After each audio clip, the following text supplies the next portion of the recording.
We are here at Apple Park. We just got out of the keynote and I got my hands on the iPhone 17 and the iPhone Air, so let's talk about it. This is All Things Mobile. Let's start off with the iPhone Air because that's really what stole the show there. You could literally hear people gasping as they announced this. It is 5.6 millimeters thick, or thin, if that's how you choose to describe it. It is quite thin and lightweight at 165 grams. That titanium frame really helps to keep it very, very lightweight. As I held it in my hand, I very much marveled at how slick it felt.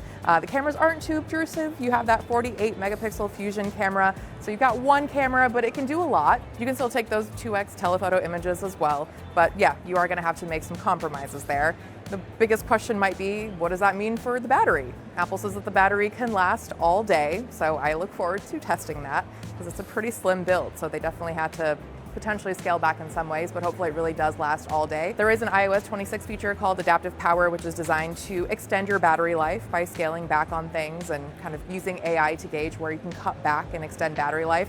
There's of course MagSafe accessories where you can attach a battery and really extend that battery life too, but maybe you don't want that. Maybe you just want the phone itself to last a long time, so I look forward to seeing how it lasts. The iPhone Air has a 6.5-inch display with an anti-reflective coating, which is really great because that means if you're out in the sunlight, hopefully you can still see your screen pretty easily. That 3000 nit peak brightness should also be helpful in that regard, so you can still see even in bright sunlight. Now, one of the really exciting things is that the Air and the baseline iPhone 17 have a 120 hertz adaptive refresh rate. So what does that mean? That means that you can use the always-on display. You can see your notifications pop up on there, live activities. You don't have to wake your screen to see all of that. I'm so glad that that is coming to the non-Pro models. On the front of the phone, there is an 18 megapixel center stage selfie camera. Now what that does is it can automatically gauge if you should be taking a photo in landscape or portrait mode so that you don't have to turn your phone over to get that orientation. I played with it, it's actually pretty neat, and I think that'll be a really handy thing to have so you don't have to try to figure all that out and make sure everybody's in frame. The iPhone Air has an A19 Pro chip, which should make it more powerful and power efficient too. The iPhone Air starts at $999 and pre-orders start Friday with availability starting on September 19th. Now let's jump to the baseline iPhone 17. Maybe not as flashy, but you know what? There's some upgrades there that I'm really excited about too. Again, we have that 120 hertz adaptive refresh rate, so you get that always on display. You get that same 3000 nit peak brightness and that anti-reflective coating. So all of these things should make using that display, whether you're indoors or outdoors, a lot easier.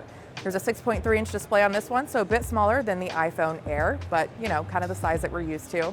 Apple says that the borders have gotten a little bit slimmer, so you get a little bit more real estate there. Let's talk about cameras now. You've got that 48 megapixel fusion wide-angle camera, which can also take those 2x telephoto images, and then you have a 48 megapixel ultra-wide fusion camera as well.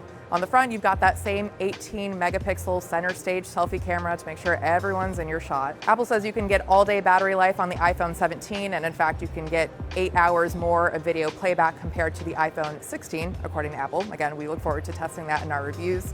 And Apple also says that you can get 50% charge in 20 minutes. So if you're in a hurry, that can be really handy. One of the main differences between the baseline iPhone 17 and the iPhone Air is that the baseline has an A19 chip instead of that A19 Pro. The iPhone 17 starts at $799 with pre-order starting Friday, and again, also available on September 19th. On both of these phones, you'll find all those many Apple Intelligence features as well as iOS 26.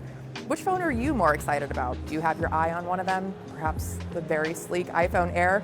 Let us know in the comments and be sure to give this video a thumbs up and subscribe for more on All Things Tech. Thanks for watching.